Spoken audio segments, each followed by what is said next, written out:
Nikupa sunpa chule zanpa hichihi ni ninung lamto kisam kai van noi nitin hamsi na so jingho kita lang na channel hi nang dia apat na hile subscribe min chule phachom na sa le like le share jong bolin azi chu nitin hamsi na sang che che tan midang ho no nikolai mi te banga hin ko nom ta amang na lai phat kichai ding le miem te kisu mang ding hapanai lo honjong bible tep kisel gu guilung ho amu chinwa pakai lam tu dia ki gu na ding phat pha anei the na diwin Kipame at Chan Anaven, Patini name of Wizing Tauhan.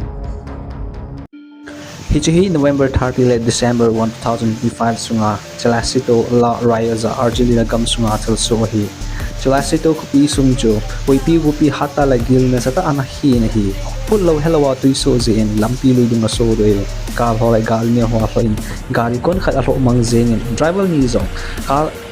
Atandan Zoa Kun, Nikihudo of Hanin. Kal khatwang cho bonin navu mangin hi thingpung thingbo hi zin kol khimei wa zong atanin thusoh ki mudanin sum som la sagin builit le buina zia ki thopi na ana changon khopi sum hospital laboratory jong tuina dimi hichihi November 30 le December 1 2025 sunga Sri Lanka gam sunga thilse hi hichi hui pi gupi ki thu cyclone dirwa tya ki he hin Sri Lanka sunga twisoh le munchim jami jathum le somnga le nga hin ko ana chan lon mi jali chung lama kiholmo na lai nahi hichi twisoh gimnei hin district somni to somni lenga ke ka sung lam ana su khan in sung sang som walin chom khat pan san dinga ke sa in sang khana ana pan sawe hichi hui pi gupi ki thu hi guzu hat pen twisoh gimnei pen le munchim kho sa pina ki record hi kuduma kal muna chun Fall metera sang bon lu longin kusung alon voin mi som gup lagup athin chule adang aki holmo na lai nahi Rambukel muna chun munchim in som nga lang alho mangin aputale muna insung ni chapang zawnan mi thum thina na to uve ehediu khachu guzu munchim toilet kiti ho hi nipi lai lebo nom se in December langa Hitobang hamse na kho se ho hi ki hebe se lo hi hijongle phat ani kino momong chui tan tin video alengin hoiten na website hote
Hichihi December 1 2025 niya lapu hupi sung Philippines gam sunga thilse hi twisoh lin ta in hupi sunga na chopla zengin thukithang zengin lampi chile wale ana suboi the zengin twichim peijong twipi panga ana omena hi amuna nga kon thilse gimnei video hong kila do ho ana via hoite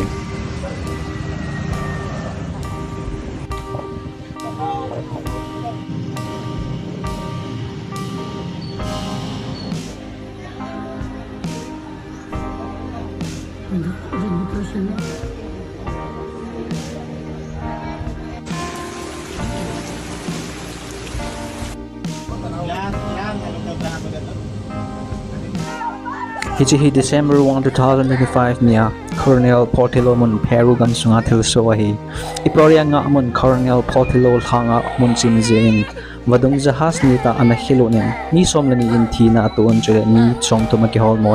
National Emergency Center akon to so danin wadung pang chimji a thilse ahi atiwe Diol rigo tia ke he jahas mi zakhat hen po jomcho nasata asu si zawa ahilo jinglain ni howang dam sele na kihudo manwe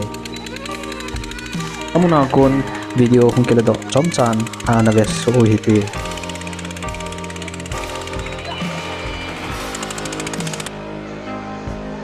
Dios mío, en este momento una tragedia. Acaba de hundirse.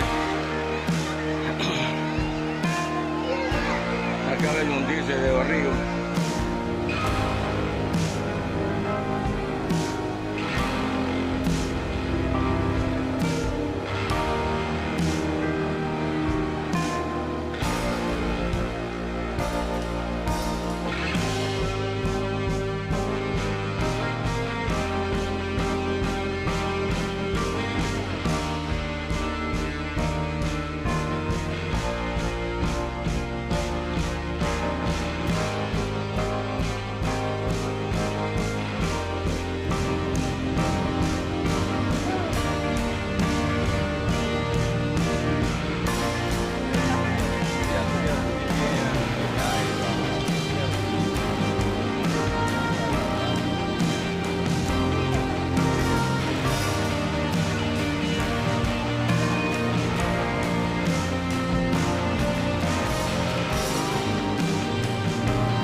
Hitih December 2, 2025 niya hulapais la rayoza mun Argentina gamsunga thilse hi gupi hatta legil sata hih-un la rayoza mun anasukhain hi som khat ka sung bawin gu 110 mm ana julain hupi sung chen in hole thilse ho atui na chumin gil hi le hui hatta in chung window le kal ho anasusin thingba hi ho zin ko themeiwa anasusin firefighter police le municipal service on in muna ho aso ongun chule asuka ho anahbui piwe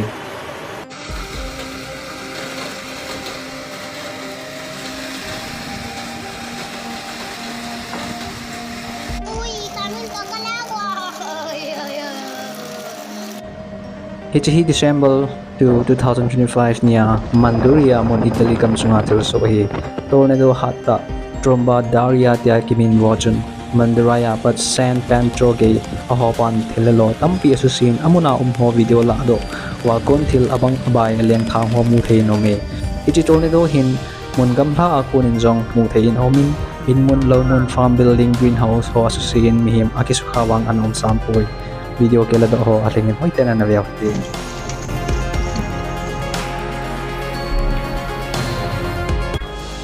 Hitih December 2, 2025 niya Sierra di Guadalupe molchunga ecatapex mun Mexico gamsunga thilse hi Hitih molchunga hin may nasata anakain 2 hectares alin gambe mun go ho anakarai nahi ilhalamin may aha ka chin 20 km la sau anachavein chen in mun ho anaphadi firefighter mi za ham khat pan la na zalin apha chan phalmet na hin akisuka koi ma lawin chule koya ko nahung ki itih ki pan ham tiwang chu he na he poi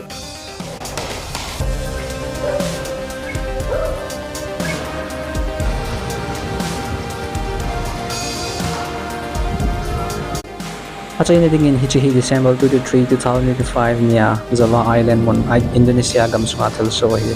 Hitih sumutra mon atui le mun chima mi za sagi lege thina chule zali le somko le ko kiholmo zo banjama thilse hi Hitih tuisu gimnei hin mun tinalo dengin mun chin jong anomin amuna cheng ho gen thin anasa hi Acay chen vezo si chunga kipa thu ka hin si mabana zo chana ipawa translation hin kibol jeng ding kibol man loading zongle English bawa AI voice ang kimang ding ahi patlani kinomo mongtan ta sale lagawa ibit na diu ikho sa diu akol zentai patinin ama ngai lo ho apui zintahan